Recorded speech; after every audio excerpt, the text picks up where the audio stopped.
الله الرحمن الرحيم إن الحمد لله نحمده ونستعينه ونستغفره ونعوذ بالله من شرور أنفسنا ومن سيئات أعمالنا من يهده الله فلا مضل له ومن يضلله فلا هادي له ونشهد أن لا إله إلا الله وحده لا شريك له ونشهد أن محمدا عبده ورسوله أما بعد السلام عليكم ورحمة الله تعالى وبركاته.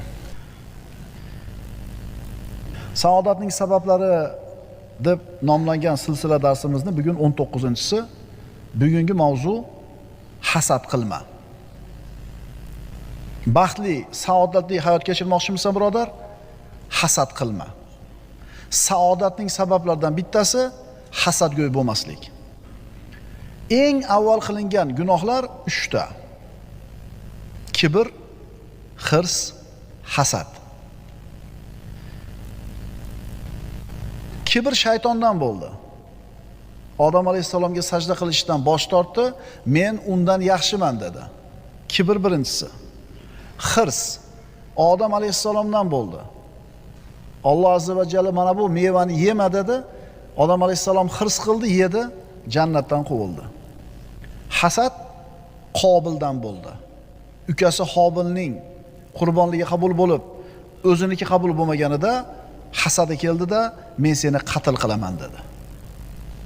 Qolgan hamma gunohlar mana shu 3 ta gunohdan suv ichadi.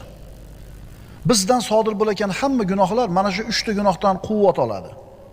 Tomiri shu. Ana shu 3 ta gunohni jilovlay olgan odam gunohlarni juda ko'pidan tiyilishligi oson bo'ladi. Modomiki insonning saodatini yo'q qiladigan narsa gunoh bo'ladigan bo'lsa, gunoh insonni baxtsiz qiladigan bo'lsa, biz bugun dars qilayotganimiz hasad ana shu gunohlarning eng kattalaridan bittasi. Eng birinchi sodir qilingan gunohlarning bittasi hasad. Birodar, saodatli bo'lmoqchimisan? Hasad qilma. Hasad nima? Alloh taolo bir bandaga bergan yaxshilikni unda yo'q bo'lishini xohlashligingiz. Sizga o'tib qolishini xohlashligingiz. Bu hasad. Ammo Alloh taolo bir bandaga bir ne'matni bergan bo'lsa, u ne'matni unda yo'q bo'lmasdan sizda ham bo'lishini xohlashligingiz bu havas deyiladi. Havas qilish mumkin, ammo hasad qilish mumkin emas. Hasad birodarlar suyagini yemiruvchi kasalga o'xshaydi. U surunkali dard, jasadni fasodga uchratadi. Aytiladiki, hasadgo'yga rohat yo'q. Hasadgo'yga rohat yo'q. Hasadgo'y mazlumni kiyimini kiyib olgan zolim, do'stni kiyimini kiyib olgan dushman. Hasadgo'y doim faqir bo'ladi. Hasadgo'yni dam olish kuni bo'lmaydi. Hasadgo'yni bayram kuni bo'lmaydi. Demak, kim hasadgo'y baxtli bo'lmaydi. Hasadgo'yni ko'chasiga bayram kelmaydi. Hasadgo'yda arig'iga suv oqib kelmaydi. Yana aytiladi, hasadga qoyil, hasadga ofarin. Hasad naqadar odila, u avvalambor o'zini egasini o'ldiradi. G'iybat qilsangiz zarar yetkazasiz birovga, obro'yini to'kasiz. Ursangiz tishini sindirasiz, zarar yetkazasiz. Ammo hasad qilsangiz, siz hasad qilayotgan odamga hech qanday zarari yo'q, uni zarari faqatgina o'zingizga bo'ladi. O'zingizni o'zingiz ichingizdan yemirib tugatasiz. Hech kim aytmaydi men hasadgo'yman deb. Demak, avvalambor hasadgo'yni bu hasadi o'zini o'ldiradi. Shuning uchun birodar, avvalambor o'zimni qolaversa seni mana shu hasaddan qaytaraman. Agar biz hasaddan omonda bo'lsak, hayotimiz osuda bo'ladi. Shuning uchun boshqalarga rahming kelmasdan do'stim, o'zingga rahming kelsin, hasad qilma. Agar hasad qilsang nima bo'ladi bilasanmi senga? Taningni g'amga botirib qo'yasan, g'am qayg'uni qoning bilan sug'orib qo'yasan, ko'zingni uyqusini boshqalarga bo'lib berasan. Siz hasad qiladigan odam yangi mashina olibdi. Kirib keladi, ko'rib qoldingiz, uyga olib kirib ketayotganini. Tamom, uyqu yo'q. Ertamangacha nima bo'lasiz? Bo'g'ilasiz. Ha, palonchi bir narsaga erishibdi. O'g'li mana bir narsani yutib ketdi. Ha, sizni bolangiz yutgani yo'q. Hasad qilyapsiz. Hasadga uyga kelganda svet o'chib qolmasin-da. Telefoni batareykasi o'tirib qolmasin-da hasadgo'ydi. Chunki o'sha telefon bilan, televizor bilan ovora bo'lardi-da, Endi o'sha svet o'chib qolsa nima bo'ladi uni uyida? Janjal bo'lmaydi, ichida bo'ladi janjal. Hasadgo'y odam o'tni baland yoqib qo'yib, o'zini ichiga tashab kuydirayotgan odamga o'xshaydi. O'zi yoqib, o'zini kuydiradi. Insonni qalbidagi qo'rquvni, g'am anduhni, siqilishlikni, behalovatlik keltirib chiqaradigan kasal hasad deyiladi. Hasad odamning osoyishtaligini, xotirjamligini barbod qiladi. Payg'ambarimiz sollallohu alayhi vasallam aytadilar: hasaddan saqlaninglar. Chunki hasad yaxshiliklarni, savob amallarni xuddi olov o'tinni yeb tugatgandek yeb tugatadi dedilar. Qarang, o'zi qiylanib topgan ozgina savobingizni hasad qilishlik bilan savobni yo'q qilib yorasiz. Temirni zang yeb bitirganidek savobli amallarimizni hasad yeb bitiradi. Kerakmi bizga? Qarang, hasad faqat egasiga zarar qiladi-da, birovga zarar qilmaydi. Bilasanmi birodar, hasadchining muammosi, musibati nimada? U Allohning taqdiriga norozi odam, o'shuning uchun hasad qilyapti. Alloh subhanahu va taoloning adolatida ta'na qilayotgan, shariat ishlarida payg'ambarimizga beadablik qilayotgan odam. Ya'ni Alloh unga shuni beribdi, u Allohning xohishi. Senga bermabdi, bu ham Allohning xohishi. Sen Allohning taqdiriga norozi bo'lyapsan. Endi norozi bo'lgan odam albatta baxtsiz bo'ladi.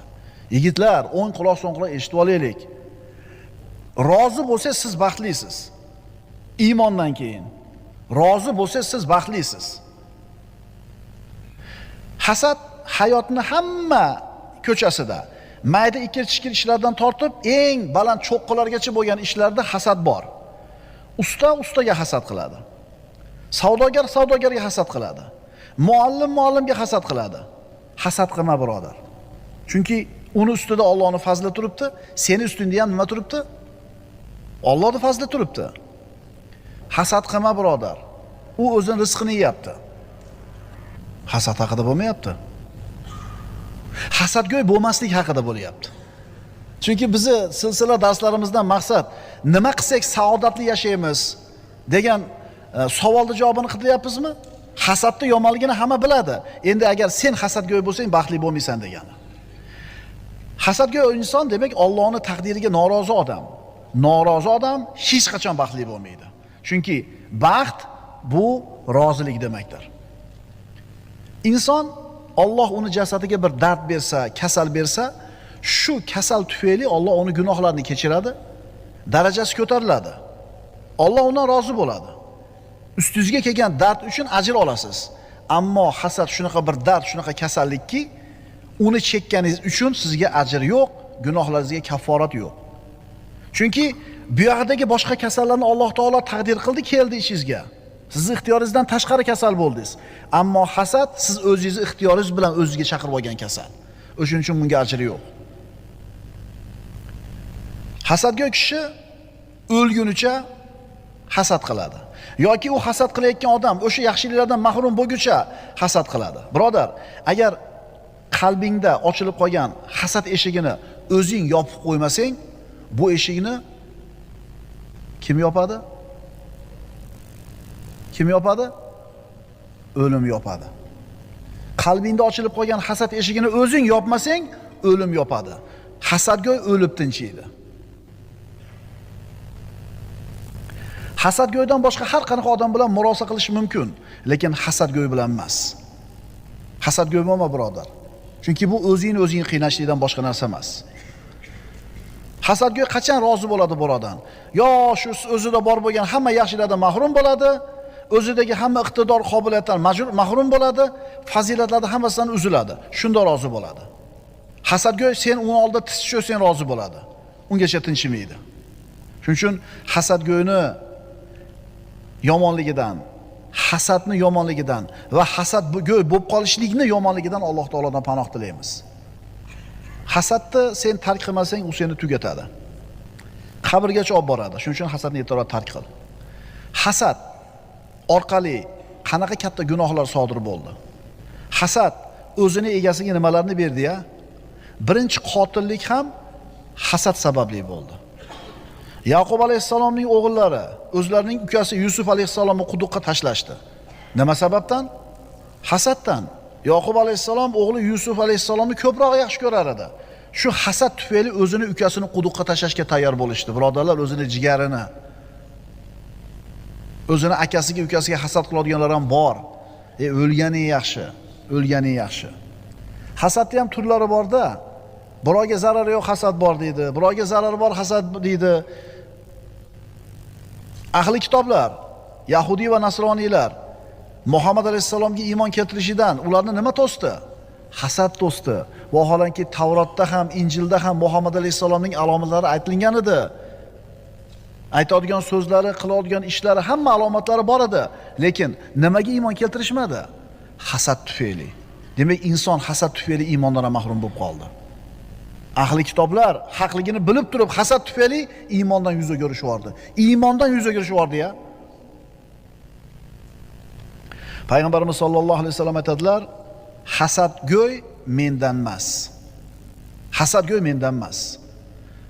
Boshqa hadislarda aytadilar, modomiki hasad qilishmasa, odamlar yaxshilikda bardavom bo'ladilar. Odamlar orasida hasad bo'lmasa, odamlar orasida yaxshilik bo'ladi. Hasad bo'lmasa, bir-biriga nisbatan muhabbat paydo bo'ladi. Bir-biriga hasad qilishmasa, saodatli bo'lishadi. Birodar, hasadgo'y bo'lma. Hasadgo'y bo'lish faqat sen o'zingni baxtsiz qiladi. Anas ibn Malikdan rivoyat qilgan hadis juda ko'p aytilgan. Payg'ambarimiz sollallohu alayhi vasallam bilan sahobalar o'tirishgan edi. Rasululloh aytdilarki, hozir oldinglarga jannatiy bir odam chiqib keladi dedilar. Shunda qarab turishuvdi, soqollaridan tahorat suvi oqib turgan, kavushini qo'ltiqlagan bir kishi chiqib keldi. Oddiy odam. Bu falonchi sahobalar emas, oddiy bir ansoriy. Ertasi kuni Rasululloh haligi so'zini qaytardilar. Yana haligi odam kirib keldi. 3-kuni ham shu gapini qaytarganlarida haligi odam kirib keldi.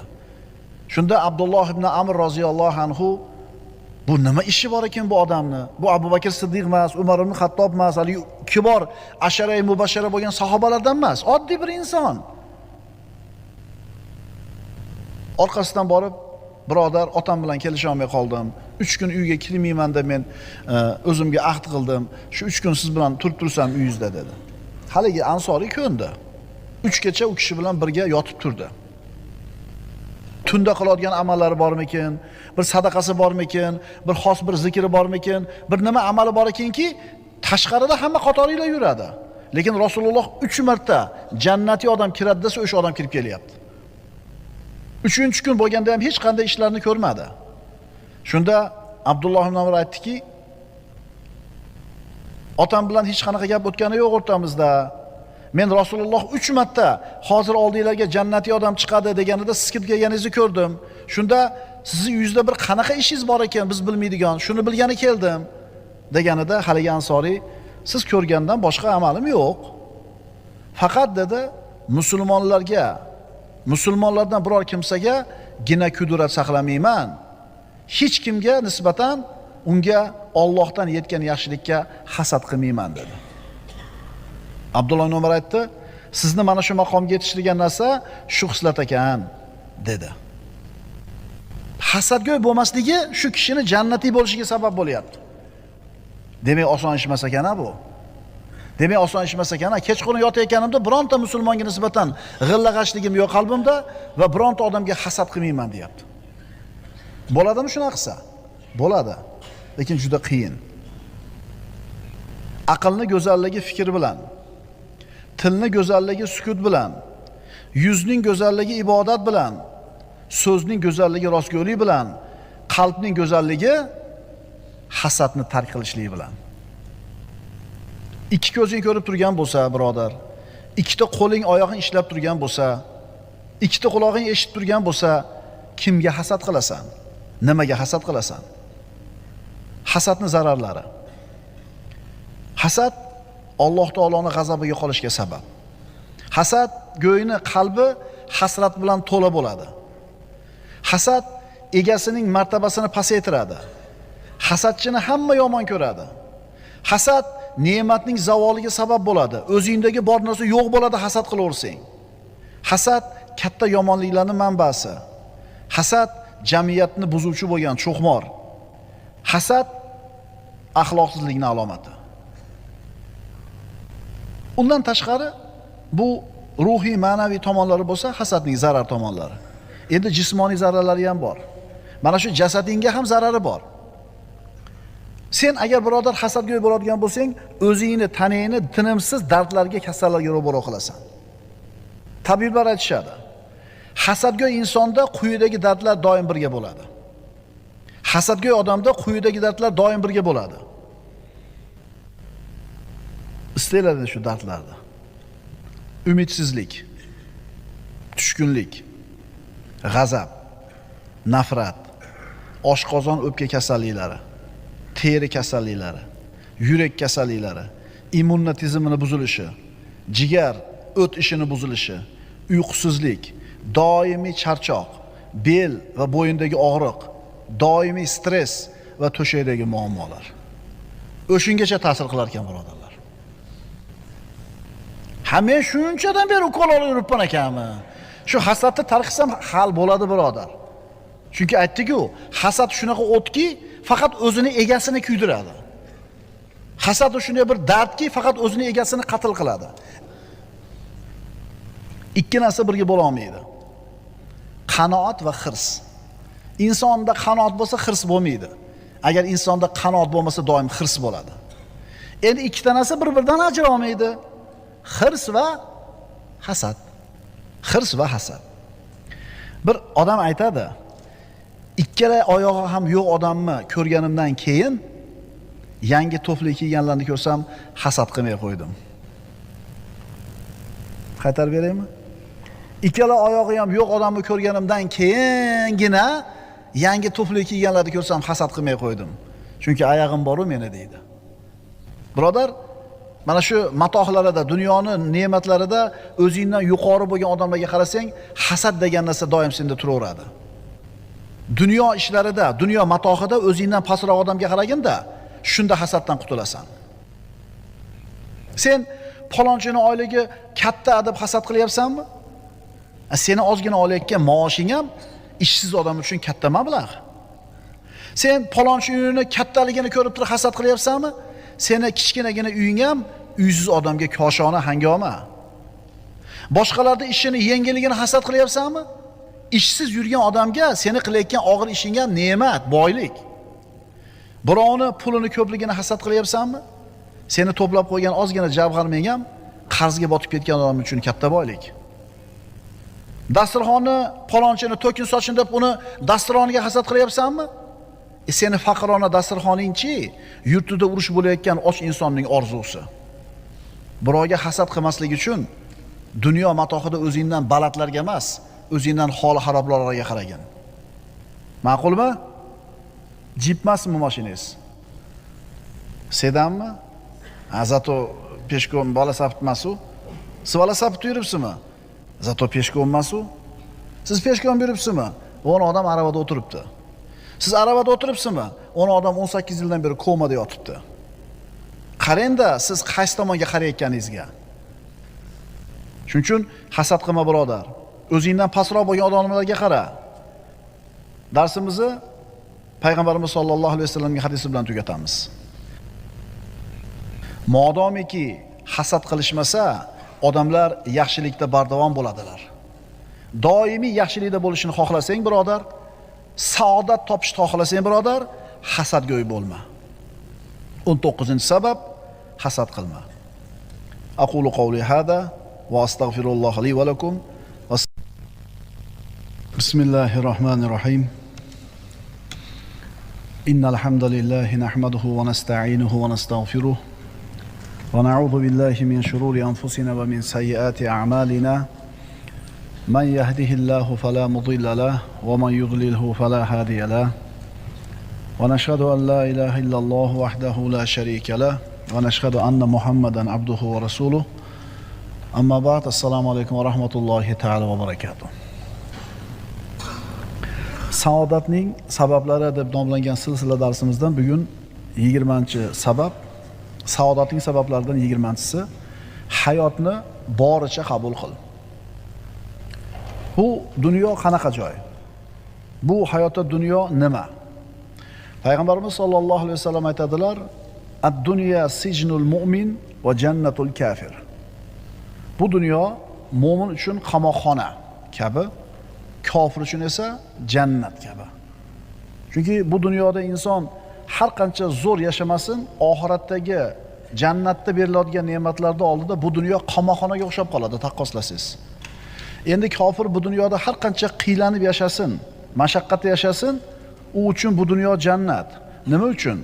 Oxiratda unga beriladigan azoblarning oldida dunyoning mashaqqati u uchun jannat bo'lib qoladi. Rasululloh aytibdilar, dunyo mo'min uchun qamoqxona, kofir uchun esa jannat. Bu dunyo qanaqa hayot? Bu dunyo nima?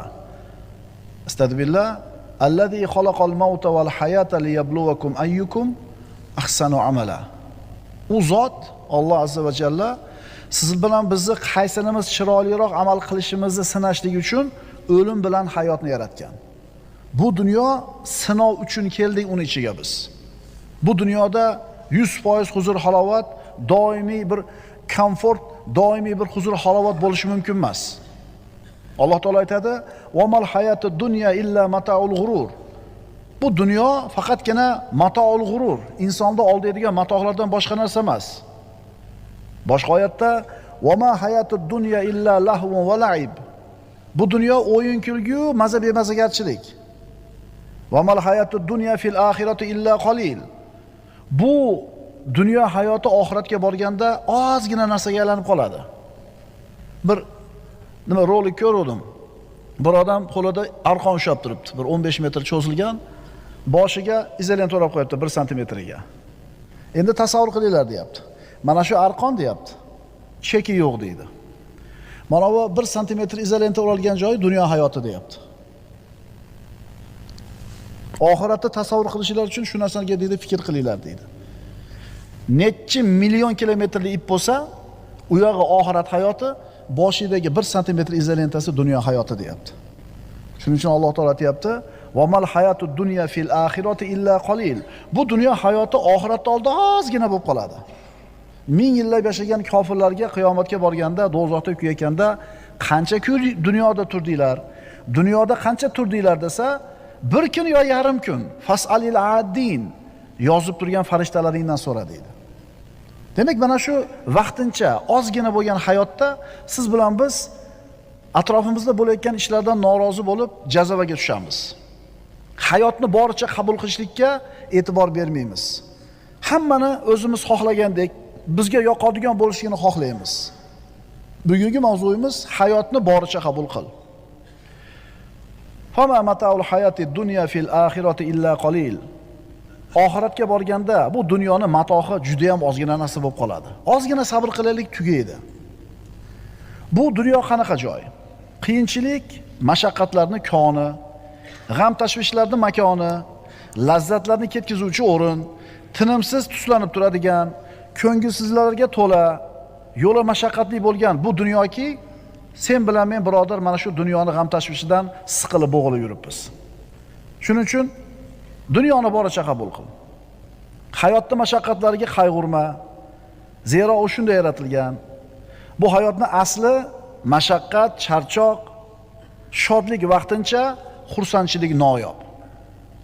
Alloh azza va jalla o'zining do'stlariga bu dunyoda doimiy huzur halovat bo'lishini xohlamadi. Ha, mo'min odamga ham dunyoda yengilchilik, xursandchilik, quvonch bor. Lekin bu doimiy bo'lmaydi-da. Agar bu dunyo azob, uqubat hovlisi bo'lmagan edi, bu dunyoda g'am, dard, og'riqlar bo'lmas edi. Payg'ambarlar bu dunyoda hech qanaqa mashaqqat chekishmagan bo'lar edi. Payg'ambarlar nochor hayot kechirmagan bo'lar edi. Odam alayhissalom yerga tushgan kunidan boshlab qancha yil umr ko'rgan bo'lsa, mehnat, mashaqqat bilan o'tdi. Nuh alayhissalom qavmidan faqat ozor, aziyat, masxaralar, yolg'onchilarga chiqarilishlik. E'tibor beringlar, bu Allohning do'stlari. Ibrohim alayhissalom o'tga uloqtirishdi. O'g'lini so'yishlik uchun yerga yotqizdi. Yoqub alayhissalom o'g'lidan ajrab, ikkala ko'zi yig'lab ko'r bo'ldi. Yusuf alayhissalom quduqqa tashlandi. Keyin qamoqqa tushdi tuhmatlarga qolib. Zakariya alayhissalomni qatl qilishdi. Yahyo alayhissalomni boshini olishdi. Qo'yingki, Allohning valiylariga shunaqa hayot bo'lgandan keyin siz bilan biz bu dunyoda nimani kutishligimiz kerak? Hayotni qarasangiz, birodar, xotinmi, farzandmi, do'stmi, uymi, mahallami, qo'shnimi, mansabmi, borki, albatta shularning ichida seni ko'nglingga yoqmaydigan narsa bor. Ko'chang keng, asfalt chataq. Asfalt tekis, mashinalar tez yurib beryapti. Qarang-da, bir narsa bor-da, mashinang chiroyli, rasxoti ko'p. Mashinang rasxoti oz, lekin taqir-tuqur. Ya'ni albatta nimadir bor, sizni ko'nglingizni nima qiladigan, g'ijil qiladigan. Xullas, tabiini qiladigan narsa albatta topilib turadi. Bu dunyoni, birodarlar, yomonliklarining olovi bor. Yana bu dunyoni yaxshilik yomg'irlari ham bor. Ana shu yaxshilik yomg'irlari bilan yomonlik olovlarini sovutib o'chirib olgan. Shunda najot topasan. Yomoniga qaraversang, siqilib bo'g'ilaverasan. Yaxshisini ham ko'rishni o'rgan. Hayotni boricha qabul qil. Ob-havo aynasa nima qilasiz? Siqilib bo'g'ilasizmi? Chiqasiz, ob-havoga qaraysiz, issiq kiyimingizni kiyasiz, zontini ko'tarasiz, indamay chiqib ketaverasiz. Mana shu ob-havoni boricha qabul qilish. Nimaga u haqida siqilib bo'g'ilmaysiz? Chunki o'zgartira olmaysizda. Xuddi shunga o'xshagandek, hayotda birodar, siz o'zgartira olmaydigan, siz ta'sir o'tkaza olmaydigan narsalar bor. Ularni boricha qabul qilishni o'rganing. Do'stingiz qaysar, xotiningiz ivirsiganroq, farzandingiz bir fe'li bor. Nima qilasiz endi shunaqa qilib yaratib qo'ygan ekan? Umringizni oxirigacha kurashib o'tasizmi yo ko'nikib qo'yasizmi? Atrofingizdagi odamlar, ularni ham boricha qabul qilishni o'rganing, birodar. 10 ta ulpating bo'lsa, 10 ta ulpatingda bittadan sifat bor, yoqmaydigan. Onasi sergap, monasi injiq, mana chapilla ovqat yeydi, mana cho'rlatib suv ichadi. Mana polpis, mana ro'dopa, mana hech qachon ustiga qaramaydi. Borda, masalan. Endi o'zing avliyomisanki, o'zing 100% misanki, boshqalardan kutasan. Atrofingdagi odamlarni ham boricha qabul qil, birodar. Birinchisini u fe'l yoqmasa, ikkinchisini bunisi yoqmaydi. Nima qila olasan? Shularni ichida yashashing kerakmi? Demak, ko'nik odatlan. Alloh bularni mana shunday yaratgan. Alloh taolodan atrofingni tuzatib berishini so'raverma hadeb. Sen uning o'zingni tuzatishingga Alloh quvvat berishini, sabr berishini so'ra. Mana shu duoing ijobat bo'lishiga yaqinroq. Harakat qilding. Oshnangni, bolangni, xotiningni, birodaringni bir yaxshi tomonga tuzatishlikka. Harakat qilding, sabablarni qilding, tuzata olmading. Harakating foyda bermadi. Endi boricha qabul qilib o'zingni tuzat. Modomiki shu atrofimizdagi odamlarning holati Alloh norozi bo'ladigan holat emasmi? Murosa qilamiz. Ichar ekan jo'ralarim, endi bular bilan murosa qilishim kerak ekan emas. Qimor o'ynashadi, o'tirar ekan, o'tirishim kerak ekan, ko'nikishim kerak ekan emas. Harom bo'lmaydigan o'rinda ular bilan murosa qilamiz, boricha qabul qilamiz. Ammo gunoh, ma'siyat bo'ladigan bo'lsa, birodarlar, tark qilishimiz kerak unaqa joyda. Domla aytgan, boricha qabul qil degan. Meni xotinim shunaqa benamoz. Mashg'i ishton yuradi, bor, yo'q. Biz qayerda murosa qil deyapmiz? Qayerda boricha qabul qil deyapmiz? Alloh harom qilmaydigan o'rinlarda murosa qilishimiz kerak bo'ladi. Alloh taolo bu dunyoni bir-biriga zid bo'lgan narsalarni jamlovchi bo'lishini xohladi. Nima degani bu? Yaxshilik bilan yomonlik birga, issiq bilan sovuq birga, buzish bilan isloh qilish birga, xayriyat bilan fasod birga, xursandchilik bilan qayg'u birga. Shunaqa bo'ladi. Boricha qabul qil, birodar. Bu Allohning xohishi. Keyin bu hayot tugagandan keyin yaxshiliklar ajrab jannatga kiradi, yomonliklar ajrab do'zaxga kiradi. Hayotni boricha qabul qil, birodar. Sen o'zgartira olmaydigan narsalarga siqilib umringni boy berib qo'yma. Sen o'zgartira olmaydigan ishlar bor. Bular haqida siqiladigan bo'lsang, umringni boy berasan. Umr esa juda ham qisqa. Ad-dunya sa'a faj'alha ta'a deganlar Rasululloh. Bu dunyo 1 soatlik umrga o'xshaydi. 1 soat. Ana shu 1 soatni ibodatga aylantir. Shuning uchun atrofingga qarada ajratib ol. Sen o'zgartira oladigan narsalar bor, sen o'zgartira olmaydigan narsalar bor. Agar shularni farqiga borib olsang, nimaga beparvo bo'lish kerak, nimaga e'tibor qilish kerak bilib olasan. Shunda duo qilasan. Parvardigorim, men o'zgartira olmaydigan ishlarda menga sabr ber, ko'nikishimga kuch ber. Ammo men o'zgartira oladigan ishlarimda menga kuch-quvvat ber. Endi mana shu ikkalasini farqlab olgani bilim ber. Tushundinglarmi? Men o'zgartira oladigan ishlarda kuch-quvvat ber. Men o'zgartira olmaydigan ishlarda menga sabr qanoat ber. Endi shu ikkalasini farqiga bora olish uchun menga ma'rifat ber. Yaxshi duo ekanmi? Hayotni boricha qabul qil. Gohida o'zimizni injiqligimiz, fe'limizni torligi tufayli atrofimizdagi narsalarga ko'nishga qiylanamiz. O'zi aslida ko'nishsa bo'ladi, shungacha o'lib qolmaymiz. To'g'rimi? Istenda o'zingizda nimaga injiqligingiz bor? Uyingizda. Ha, domla qasinasini aytay. Mana chidab yuribman shu xotinda xotin qilib. Ha, o'shuning uchun oilangiz oila. Siz otangiz, enangiz yashagan bo'lsa 50 yil, 60 yil birga. Ular bir-biriga chidagan, bir-biriga ko'zini yumgan, shuning uchun oila qilgan. O'zi o'lib qolmaymiz.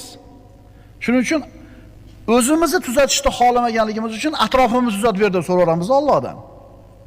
Aslida birodarlar, o'sha sizni ko'nglingizga yoqmayotgan ayrim holatlar siz o'zingizni tuzatib olishligingiz uchun berilmadimikin sizga? Savol tushundinglarmi? Sizni ko'nglingizga yoqmayotgan, siz ko'nika olmayotgan ayrim ishlar, muboh ishlar. Siz shu injiqligingizni tuzatib olsin deb turib Alloh taolo dori qilib bermadimikin? Hadis sharifda payg'ambarimiz sollallohu alayhi vasallam aytadilar: "Ad-dunya mal'unatun." Dunyo la'natlangandir. Mal'unun ma fiha. Dunyodagi narsalar ham la'natlangan, mal'un. Faqat Allohning zikri, unga yaqin bo'lgan narsalar mustasno. Yana olim mustasno, mutaallim ham mustasno. Dunyoda bandani Allohdan uzoqlashtirib qo'yadigan narsalar ko'p. Dunyo o'zi Allohdan bandalarni uzoqlashtirib qo'yadi. Shuning uchun la'nati deyapti. Shuning uchun mal'un deyilyapti. Sizni Allohdan nima to'ssa shu narsa mal'un hisoblanadi, ehtiyot bo'ling.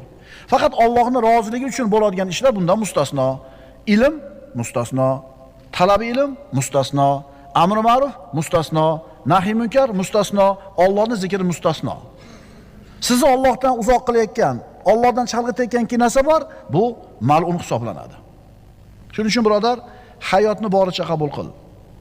Xayollarga berilma, orzular dunyosida yashama. Shu dunyoda yashashga o'zingni ko'ndir. Issiq sovuqga chidashga o'rgat. Bu dunyoda doimo vafodor do'st topilavermaydi. Doim ko'ngli yoqadigan ish topilavermaydi. Chunki bekamni ko'z mukammal bo'lish bu dunyoda sifat emas, birodarlar. Bir kam dunyo. U mukammallik naryoqda bo'ladi. Ideallik naryoqda bo'ladi, jannatda bo'ladi. Shuning uchun dunyoni boricha qabul qil. Sen o'zgartira olmaysanmi? Boricha qabul qilib qo'y. Alloh taolo aytadi, astagfirullah: "Va ma aktharun nasi walau harasta bimu'minin." Garchi siz deydi, ey Muhammad alayhisalom, juda ham qattiq xohlasangiz ham odamlarning ko'pi mo'min bo'lmaydi. Boricha qabul qilavering. Siz da'vat qiling, Alloh hidoyat nasib qilganlar hidoyatga keladi, qolgani ketaveradi. Birodarlar, Alloh taolo Odam alayhisalomga nima dedi? Farzandlaringdan do'zax haqini ajratib qo'y dedi. Parvardigor, meni farzandlarimdan, odam zurriyotidan do'zax haqqi nima deganida, 1000 ta farzandingdan 999 tasi do'zaxga tushadi, bittasi jannatga kiradi dedi. Va ma aktharun nasi walau harasta bimu'minin. Ey Muhammad alayhisalom, har qancha haris bo'lmang, odamlarning ko'pi musulmon bo'lmaydi deyapti. Muhammad alayhisalom da'vat qilsa ham bo'lmaydi. Shuning uchun Muhammad alayhisalomga Alloh shunday taskin beradi. Boricha qabul qilib qo'ying. Demak, odamlarda bori shu. Nima qilasiz endi? Shuncha narsani aytsam ham, shuncha tushuntirsam ham, yana shuni aql deylarmi? Chiqib ketaverasizlarmi 8 rakatda demaymiz. Domlalarga tavsiyada birinchi, birodar, agar sen Buxoriy bo'lib masala qilganda ham 10 rakatda chiqib ketadi. Agar sen Abu Hanifa bo'lganda ham chiqib ketadigan chiqib ketaveradi. Hayotni boricha qabul qil. O'zgartirish qo'lingdan keladigan narsaga harakat qil. Bo'lmadimi? Bo'pti, bori shu kan deb qo'yib ketaver. Ma'qulmi? Odamlarni boricha qabul qil. Urinib ko'rding tarbiyalashga, har qancha bo'lsa kechirib ko'rding, imkon boricha berding hamma sharoitni, baribir o'zgarmadimi? Tamom. Demak, bu odamni yetib kelgan joyi shu ekan. Bo'lgani shu ekan deb joning tinadi. Endi shunga yarasha muomala qilaverasan. Ko'p ham suyana olmaysan, ko'p ham bir vazifani bera olmaysan. Shu bori shu ekan, nima qilamiz endi? Bo'yani shu ekanda. Qiymati shu ekan. Ulamolar aytadi, insonning qiymati, qadri uning himmati va xohishiga qarab belgilanadi. Hakimlardan biri aytadi, menga kishining maqsadi nima ekanini ayting, men sizga uni kimligini aytib beraman. Chumchuq bo'lib yaralgan qush burgutdaga parvoz qila olmaydi. Sudralish uchun yaralgan jonivor parvozga yaramaydi. Bu dunyoda birodar mukammal xotin yo'q. Doim xotinning bitta sifati senga yoqmay turadi. Hadis sharifda aytiladi. Rasululloh aytadilar: "La yafraku mu'minun mu'minatan in kariha minha xulqan radiya minha akhar." Mo'min kishi o'zining mo'mina ayoliga g'azab qilmasin. Agar uning bir xulqini yomon ko'rsa, boshqasidan rozi bo'lar. Ha, ovqat shirin qilmaydi, lekin tili jag'i yo'q. O'shandan xursand bo'lib ketavering. Yoki tili jag'i zahar, ammo choqqon, uyni pazanda tutadi. Borda, to'g'rimi? Bitta yoqmaydigan sifati bormi? Yaxshi sifatiga qarab turib, uni ko'zingizni yumib qo'yavering. Chunki u xotin ham sizni xuddi shunaqa muomala qilyapti sizga. Birodar, hayotni boricha qabul qil. Qaytarib aytyapmiz. Sen harakat qilding o'zgartirishga, bo'lmadimi? Endi buni boricha qabul qilib qo'yar. Modomiki shu ish nima bo'lmasa, gunoh bo'lmasa. Payg'ambarimizga ovqat olib kelib berishdi. Rasululloh oldilar, kimdan dedi? Payg'ambarimiz kimdan bu dedilar? Falonchi ayolingizdan deyishdi. Bugun payg'ambarimiz Oysha onamiz bilan bo'ladigan kecha edi. Shunda Oysha onamiz rashq kelib, Rasulullohning qo'lidagi ovqatni sahobalar ko'rib turgan joyda bir urib yerga tushirib yubordi. Siz nima qilar edingiz? Muhammad alayhisalom nima qildilar?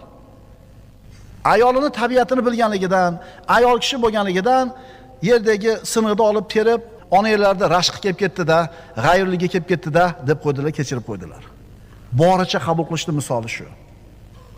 Rasululloh sallallohu alayhi vasallam bilan Oysha onamiz o'rtasida ozgina bir muomala bo'lib qoldi. Abu Bakr Siddiq keldi hal qilgani. Ham qaynatasi, ham eng sahobasi, yaqin sahobasi, ham eng yaqin sahobasi.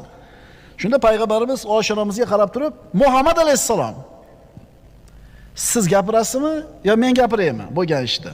Deganida Oysha onamiz, siz gapiring, faqat to'g'risini gapiring dedi. Muhammad alayhisalom payg'ambar bo'lmasdan avval ham sodiqul amin bo'lganlar. As-sodiqul amin bo'lganlar. Mana endi ayol kishini bo'lgani shu ekanda, boricha qabul qilasiz. Lekin payg'ambarimiz duo qilganlar, alhamdulillah, Alloh taolo meni Oyshaning muhabbati bilan rizqlantirdi deganlar. Bugun bor zo'r gapirasizlar xotinlarga. Ishonaveringlar, chunki mu'minga nasihat foyda qiladi. Fa inna zikra tanfaul mu'minin, eslatma berish mu'minlarga foyda qiladi deydi. Payg'ambarimiz sollallohu alayhi vasallam ayolini boricha qabul qildilar. Shunday qilsa, birodarlar, oilalarimiz buzilmaydi. Kechirishni o'rganaylik. Uylanadiganlar, oilasida muammo bo'layotganlar, xotini bilan urushib kelganlar bordir ehtimol ishimizda. Mana shu ko'zni yumasiz, kechirasiz, boricha qabul qilasiz, hayot, oila turadi. Kimi uydan o'tmagan janjal, kimi uydan o'tmagan. Shunday ekan, birodarlar, to'g'rilaymiz, kechiramiz, moslashamiz, oliyjanob bo'lamiz. Biz kimni o'zgartirishimiz oson? O'zimizmi yo boshqalardimi? Nimani o'zgartirishimiz oson? Boshqalardimi yo dunyo qarashimizmi? Ko'nglimiz yoqmaydigan bitta ish bo'ldi. Xo'p, savol. Biz buni o'zgartira olamizmi? Yo'q. Nima qilishni kerak? Yo'q. Voqelikni boricha qabul qilamiz. Yengil tarafini olamiz, qiyinini tashlaymiz. Ancha-muncha kamchilikdan ko'zimizni yumamiz. Xato kamchiliklarda avf qilamiz. Ba'zi narsalarga ko'zimizni yumib parvo qilmay qo'yamiz. Bo'pti endi, hech narsa emas. Mana shu eng to'g'ri yo'l, birodar. Sen o'zing mukammalmisanki, atrofdagilardan mukammallikni talab qilgani. Sen nimalarni o'zgartira olmaysan, birodar? O'ylanib ko'r. Ob-havoni o'zgartira olmaysan, boricha qabul qil. Odamlarning fe'lini o'zgartira olmaysan, boricha qabul qil. Odamlarda tabiatini o'zgartira olmaysan, boricha qabul qil. Alloh taoloning bu koinotga qo'ygan sunnatlarni o'zgartira olmaysan, boricha qabul qil. Sen o'zgartira olmaydigan narsalaringga siqilib umringni boy berib qo'yma. Ularni boricha qabul qilda, oldinga intilaver. Chunki hayot juda ham qisqa. saodatning sabablaridan 20-chisi hayotni boricha qabul qil. Aqulu qawli hada va astaghfirulloha li va lakum. Innalloha va malaikatahu yusalluna alan nabiy.